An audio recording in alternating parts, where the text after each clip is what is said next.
Basically जो लोग 4 साल की नौकरी के बाद एक कम उम्र में रिटायर हो जाएंगे, उनके भविष्य का कुछ पता नहीं, उनको पेंशन भी नहीं मिलेगी, उनको ग्रेच्युटी जो 11 लाख रुपए की दी जा रही है उसका भी जो आधा पैसा है उनकी तनख्वाह से कट रहा है। तो कहीं ना कहीं ये कॉस्ट कटिंग के चक्कर में हम लोग अपनी सेना की भर्ती की जो प्रक्रिया है उससे खिलवाड़ कर रहे हैं।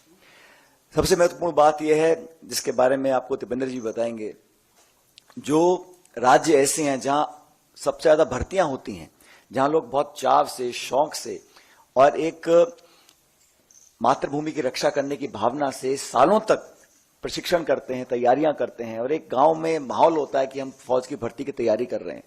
ऐसे लगभग 2.25 लाख लोग हैं जिनको आपने भर्ती दी लेकिन ज्वाइन नहीं कराया।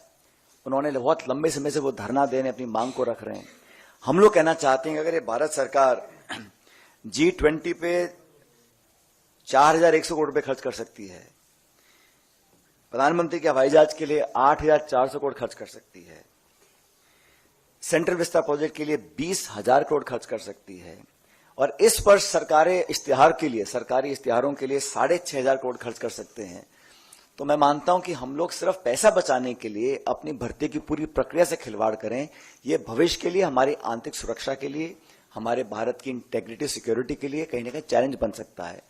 तो हम तो आग्रह करेंगे कि लोगों को नौकरी दी जाए जिन्होंने सारी परीक्षाएं पास करी थी, लेकिन अग्निवीर के माध्यम से, अग्निपथ योजना के माध्यम से जो बहुत बड़ा खिलवाड़ हो रहा है, देखिए भारत की जो सेना है उसके शौर्य को, उसके पराक्रम को, उसकी मेहनत और जाबाजी जो हमारे सैनिकों के पास है उसका कोई सानी नहीं है। We are one of the finest fighting forces in the world. Our armies and our defense forces are second to none. But their valor, their strength and their dedication to the nation should be regarded and respected for future generations. And we all feel that by compromising on the process of recruitment of the armed forces, it may not argue well for our future. And for the families of those people who have willingly dedicated their lives to the service of the nation.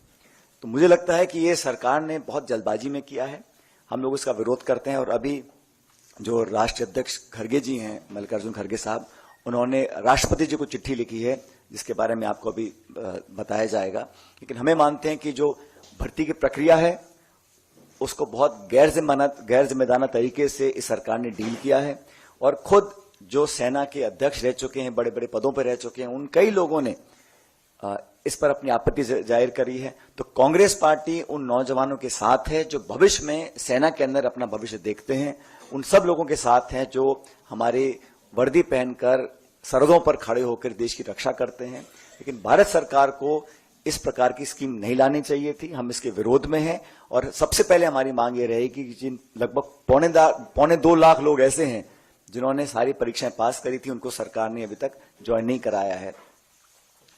Letter के बारे में आपको अभी दीपेंद्र जी और पवन जी